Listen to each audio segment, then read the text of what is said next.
ನಿನ್ನೆ ಚಿಕ್ಕಬಳ್ಳಾಪುರದಲ್ಲಿ ನಡೆದಿರತಕ್ಕಂಥ ಘಟನೆ ಏನಿದೆ, ನಾನು ರಾಜ್ಯದ ನನ್ನ ಕಾರ್ಯಕರ್ತರಿಗೆ ಹೇಳಲಿಕ್ಕೆ ಬಯಸ್ತೇನೆ, ಪ್ರಚೋದನಾಕಾರಿ ಹೇಳಿಕೆಗಳಿಗೆ ಉದ್ರೇಕಕ್ಕೆ ಒಳಗಾಗಬೇಡಿ. ಇದು ಒಂದು ಗುಂಪೇ ಇದೆ, ಉದ್ರೇಕಕ್ಕೆ ಒಳಪಡಿಸಿ ಅವರ ರಾಜಕೀಯ ಬೇಳೆ ಬೇಯಿಸ್ಕೋಬೇಕು ಅಂತ ಹೇಳಿ.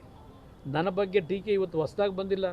ನಮ್ಮ ಕುಟುಂಬದ ಬಗ್ಗೆ, ದೇವೇಗೌಡರ ಬಗ್ಗೆ ಇದೇನು ಹೊಸದಾಗಿ ಟೀಕೆ ಮಾಡ್ತಕ್ಕಂಥದ್ದಲ್ಲ. ಇದು ನಡೀತಾ ಇದೆ, 50-60 ವರ್ಷಗಳಿಂದ ನಡೀತಾ ಇದೆ. ಅದರಿಂದ ನನ್ನ ಕಾರ್ಯಕರ್ತರಿಗೆ ನಮ್ಮ ನಾಡಿನ ಸಂಸ್ಕೃತಿ ಒಂದೊಂದು ಬಾರಿ ಈ ಥರ ಪ್ರಚೋದನಕಾರಿ ಘಟನೆಗಳಿಂದ ನೀವೇನು ಉದ್ರೇಕಕ್ಕೆ ಒಳಗಾಗ್ತೀರಿ, ಅದು ನಮ್ಮ ಸಂಸ್ಕೃತಿ ಅಲ್ಲ. ಚಪ್ಪಲಿ ತೂರ್ತಕ್ಕಂಥದ್ದು, ಯಾವುದೇ ರೀತಿಯಲ್ಲಿ ಧಿಕ್ಕಾರಕ್ಕೆ ಹೋಗೋದು ಬೇಕಿಲ್ಲ.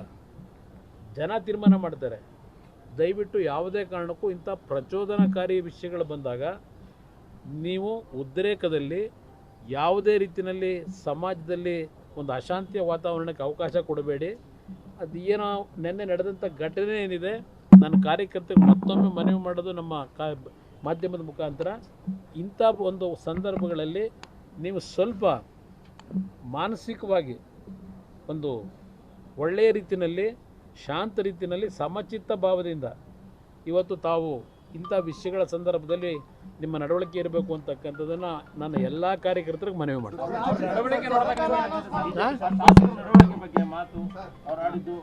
ಅವ್ರು ನೋಡಿದಾಗ ಅವರ ನಡವಳಿಕೆ ನೋಡಿದಾಗ ಕೈ ಮುಗಿಯೋಣ.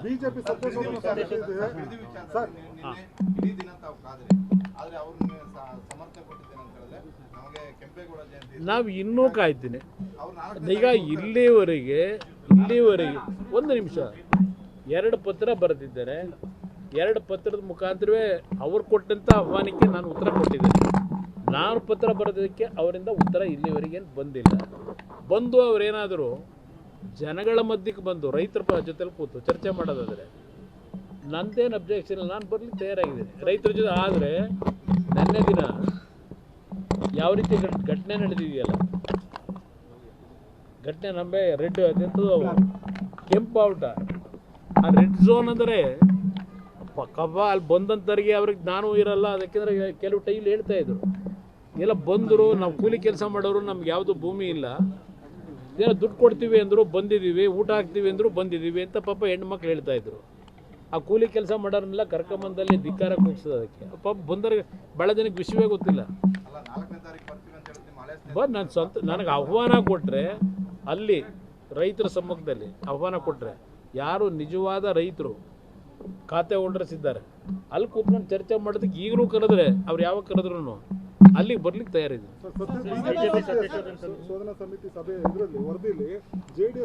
ನೋಡಿ, ನಾನೀಗ ಆಗಲೇ ಹೇಳಿದ್ದೀನಿ, ಅಡ್ಡ ಮತದಾನದ ಬಗ್ಗೆ ಯಾವುದೇ ರೀತಿಯ ಅದಕ್ಕೆ ದೊಡ್ಡ ಮಹತ್ವ ಕೊಡೋದು ಬೇಕಾಗಿಲ್ಲ.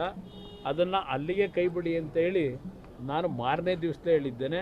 ಅದಕ್ಕೆ ಯಾವುದೇ ರೀತಿಯ ಪ್ರತಿಕ್ರಿಯೆ ಅವಶ್ಯಕತೆ ಇಲ್ಲ.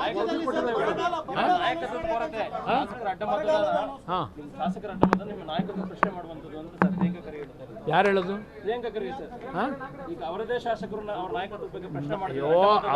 ಅವ್ರ ಪಕ್ಷದಲ್ಲಿ ಏನೇನಾಗಿದೆ, ಯಾವ ಸಂದರ್ಭದಲ್ಲಿ ಏನೇನು ಚರ್ಚೆ ಕೊಟ್ಟವ್ರೆ, ಎಷ್ಟು ಜನ, ಎಷ್ಟು ವ್ಯಕ್ತಿಗಳು, ಬೇರೆ ರಾಜ್ಯದ ಬೇಡ, ಕರ್ನಾಟಕದೊಳಗೆ ಸಿದ್ದರಾಮಯ್ಯವ್ರ ಮುಖ್ಯಮಂತ್ರಿ ಇದ್ದಾಗ ನಾಟಕ ನಡೀತಲ್ಲ 3 ವರ್ಷದಿಂದ, ಆಗ ಯಾರ್ಯಾರು ಏನೇನು ಹೇಳಿಕೆಗಳು ಕೊಟ್ಟರು, ಅವರಲ್ಲಿ ಎಷ್ಟು ವಿಶ್ವಾಸ ಇತ್ತು. ಈಗ ಕೇಳ್ತೀನಿ, 10 ಜನ 12 ಜನ ಮಂತ್ರಿಗಳಿದಿರಲ್ಲಪ್ಪ, ನಿಮ್ಮಲ್ಲಿ ಏನಾದರೂ ವಿಶ್ವಾಸ ಇದೆಯಾ? ನಿಮ್ಮ 13 ಜನದಲ್ಲಿ ಕ್ಯಾಬಿನೆಟ್ನಲ್ಲಿ ನಿಮಗೆ ವಿಶ್ವಾಸ ಇಲ್ಲ, ಒಬ್ರಿಗೊಬ್ಬರಿಗೆ ವಿಶ್ವಾಸದ ಕೊರತೆ ಇದೆ. ನಿಮಗೆ ಯಾವ ನೈತಿಕತೆ ಇದೆ? ಪ್ರಿಯಾಂಕಾ ಖರ್ಗೆ ಸ್ವಲ್ಪ ಮಾತು ಕಡಿಮೆ ಮಾಡಿ ಕೆಲಸ ಮಾಡಲಿ. ಹೋಮ್ ಮಿನಿಸ್ಟ್ರಿ ಏನಿದ್ದಾರೆ, ಕೆಲಸ ಸರಿಯಾಗಿ ಮಾಡಲಿ. 2 ಖಾತೆ ಇಟ್ಕೊಂಡು ಬರೀ ಹೇಳಿಕೆ ಕೊಟ್ಟರಾಗಲ್ಲ, ವೀರಾವೇಶದ ಮಾತು. ಅದರಿಂದ ಮೊದಲು ಹೋಮ್ ಮಿನಿಸ್ಟ್ರಿನಲ್ಲಿ ಏನೇನು ಸಮಸ್ಯೆಗಳಿದೆ, ಅದಕ್ಕೇನು ಮಾಡಬೇಕು ಅನ್ನೋದನ್ನ ಅದರ ಬಗ್ಗೆ ಗಮನ ಕೊಡಲಿ. RSS ಬಗ್ಗೆ, ಇನ್ನೊಂದು ಬಗ್ಗೆ ನಾವು ಮಾತಾಡಿದ್ದೀವಿ ಬೇಕಾದಷ್ಟು ಸಲ. ಆದರೆ ಅದು ಬಿಟ್ಟು ಇವತ್ತಿಲ್ಲೇನಿದೆ ಪರಿಸ್ಥಿತಿ, ಅದನ್ನು ಸರಿಪಡಿಸೋದಕ್ಕೆ ನಿಮ್ಮ ಹೋರಾಟ ಮಾಡಪ್ಪ.